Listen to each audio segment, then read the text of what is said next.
कैलाश मानसरोवर यात्रा में इस दंपति को साक्षात दिखे भगवान शिव कैमरे में किया कैद।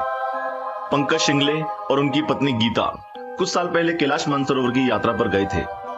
पंकज और गीता दोनों ने देश के बहुत ही प्रसिद्ध न्यूज चैनल में आकर यह बताया था कि उन्होंने शिव को देखा।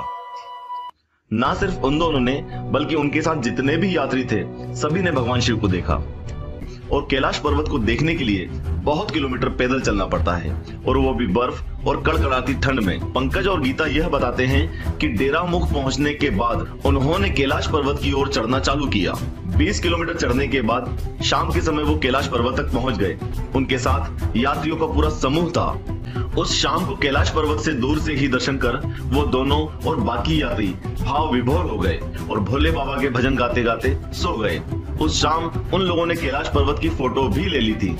दूसरे दिन सुबह पंकज और गीता सुबह जल्दी उठ गए और सभी यात्री कैलाश पर्वत की परिक्रमा करने के लिए तैयार होने लगे। गीता भोलेनाथ का नाम जपते हुए कैलाश पर्वत को निहार रही थी। उसके मन में एक दबी हुई इच्छा थी कि कुछ अलौकिक दृश्य दिख जाए, क्योंकि कैलाश मानसरोवर की यात्रा सबसे कठिन यात्रा है। अपने जीवन में सिर्फ एक बार ही कोई यहाँ आने की सोच सकता है और यहाँ बहुत से लोगों को बहुत से अलौकिक दृश्य दिख चुके हैं। अचानक गीता ने कैलाश पर्वत पर कुछ देखा और खुशी से पागल हो गई। जोर जोर से हर हर महादेव चिल्लाने लगी।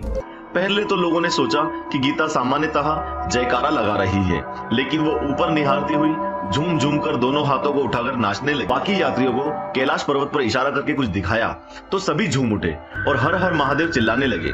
सभी यात्रियों और पंकज ने तुरंत उसकी फोटो भी ले ली। असल में कैलाश पर्वत पर गीता और सभी यात्रियों को भगवान शिव की साफ साफ आकृति बनी हुई दिखी।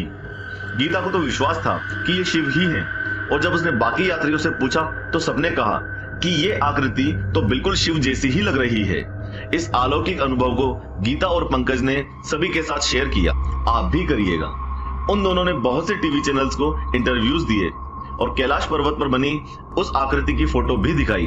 भगवान शिव के साथ साथ कैलाश पर्वत पर और भी 2 आकृतियां दिखी थी। तो महादेव की आकृति के अलावा 2 आकृतियां और भी दिखी थी। जिस प्रकार नंदी भगवान शिव के सामने हमेशा विराजमान रहते हैं, उसी प्रकार कैलाश पर्वत में भगवान शिव की आकृति के सामने नंदी बैठे हुए दिखाई दिए। भगवान शिव की आकृति के सामने चट्टानों से बने हुए नंदी बैठे थे। ऐसा लग रहा था कि नंदी की यह प्रतिमा बर्फ के पिघलने के कारण बाहर आ गई हो। अलौकिक दृश्यों का सिलसिला यही नहीं थमा। बाजू के पहाड़ में श्री गणेश जी की आकृति भी दिखाई दी।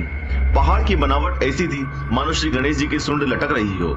इस चमत्कार की पुष्टि स्वयं पंकज और गीता ने वीडियो और फोटो दिखाकर टीवी चैनल में की थी।